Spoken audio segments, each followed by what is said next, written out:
Ukraine की राजधानी Kyiv समेत कई शहरों में मिसाइल की आवाज के साथ साथ जोरदार धमाके सुने गए हैं। इस धमाके में सैकड़ों लोगों की मौत हो गई है और कई लोग घायल हो गए हैं। हालांकि मृतकों का आधिकारिक कोई भी आंकड़ा अभी तक सामने नहीं आया है, लेकिन भारी नुकसान की आशंका जताई जा रही है। यूक्रेन के राष्ट्रपति जेलेंस्की ने भी इस घटना की पुष्टि की है। समाचार एजेंसी रॉयटर्स के मुताबिक कई शहरों की इमारतों से काले धुएं के गुबार निकलते हुए देखे गए हैं।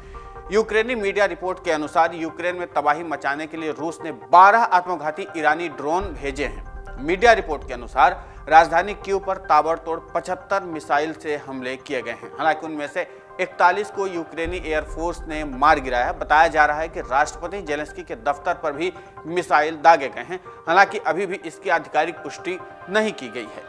इस हमले में कई लोगों की मौत की भी खबर है। यूक्रेन के राष्ट्रपति जेलेंस्की ने कहा कि पूरे यूक्रेन में हुए विस्फोट में कई लोग मारे गए हैं और भारी संख्या में लोग हताहत हुए हैं। राष्ट्रपति जेलेंस्की ने कहा कि रूस हमें नष्ट करने और पृथ्वी के चेहरे से मिटा देने की कोशिश कर रहा है। वहीं यूक्रेन की राजधानी कीव के मेयर विटाली क्लिस्टो ने कहा है कि शेवचेंस्की जिले में कई विस्फोट हुए हैं। यह इलाका राजधानी कीव के केंद्र में है। वहीं समाचार एजेंसी AFP ने बताया कि विस्फोट स्थानीय समयानुसार सुबह 8:15 के आसपास हुआ। यूक्रेन की राजधानी में हवाई हमले के सायरन की आवाज 1 घंटे से अधिक समय के लिए हुई। कीव में आपातकालीन सेवा के प्रवक्ता ने समाचार एजेंसी एसोसिएटेड प्रेस को बताया कि कई लोग घायल हुए हैं और सैकड़ों लोगों की मौत हुई है। बचाव दल अलग अलग स्थानों पर काम कर रहे हैं। इसके अलावा यूक्रेन के कई जिलों में भारी बमबारी की गई है और विस्फोट भी हुए हैं। यूक्रेन के राष्ट्रपति जेलेंस्की ने कहा कि पूरे यूक्रेन हुए विस्फोटों में कई लोग मारे गए हैं और घायल हुए हैं। जेलेंस्की ने कहा कि वे हमें नष्ट करने और पृथ्वी के चेहरे से मिटा देने की पूरी कोशिश कर रहे हैं। रूस क्रीमिया जोड़ने वाले कर्च रेल रोड ब्रिज को विस्फोट से उड़ाने की घटना को लेकर राष्ट्रपति पुतिन ने भी जांच अधिकारियों के साथ बैठक की। पुतिन ने जांच समिति के अध्यक्ष अलेक्जेंडर बेस्ट्रिकियन के साथ क्रीमिया पुल पर किए गए हमले के सभी अहम बिंदुओं पर विस्तार से चर्चा की है। रूस के राष्ट्रपति व्लादिमीर पुतिन ने कहा है कि पुल को विस्फोट से उड़ाने का कृत्य आतंकी हमला था। यूक्रेन के खुफिया संगठन ने पूरे खाका को तैयार कर घटना को अंजाम दिया था। पुतिन ने कहा कि यह हमला एक आतंकी कृत्य था और इसका उद्देश्य महत्वपूर्ण नागरिक आधारभूत ढांचे को नष्ट करना था।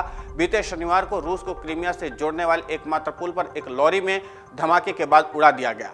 उस दौरान सड़क और रेलवे मार्ग से गुजर रहे कई तेल टैंकरों ने आग पकड़ ली। हादसे में 3 लोगों की मौत हो गई थी। इसी पुल में रूस यूक्रेन में सैन्य उपकरण भेजता है। क्रीमिया पर रूस ने 2014 में कब्जा कर लिया था। रूस इसी पुल के जरिए यूक्रेन जंग के लिए सैन्य साजो सामान भेज रहा था। यह पुल केर्च जल रूट मध्य पर है और इस पुल को रूस के राष्ट्रपति व्लादिमीर पुतिन ने 2018 में खोला था। यह पुल यूक्रेन की सेना का प्रमुख निशाना रहा है।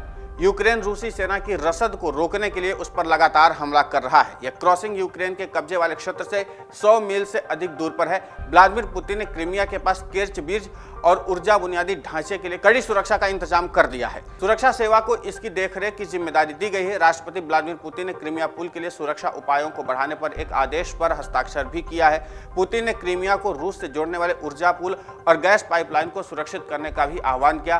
क्रीमिया के गवर्नर सर्गेई अक्स्क्योनोव ने कहा है कि पुल पर ट्रेनों की आवाजाही शनिवार देर शाम को ही शुरू हो गई है और 2 यात्री ट्रेन रवाना भी की गई हैं, जबकि फेरी ट्रेन रविवार को शुरू कर दी गई। इसके अलावा पुल की मरम्मत कर जल्द ही सभी वाहनों के लिए खोल दिया जाएगा। यह पुल रूस के लिए इतना अहम है कि इसके उद्घाटन में खुद राष्ट्रपति पुतिन शामिल हुए थे।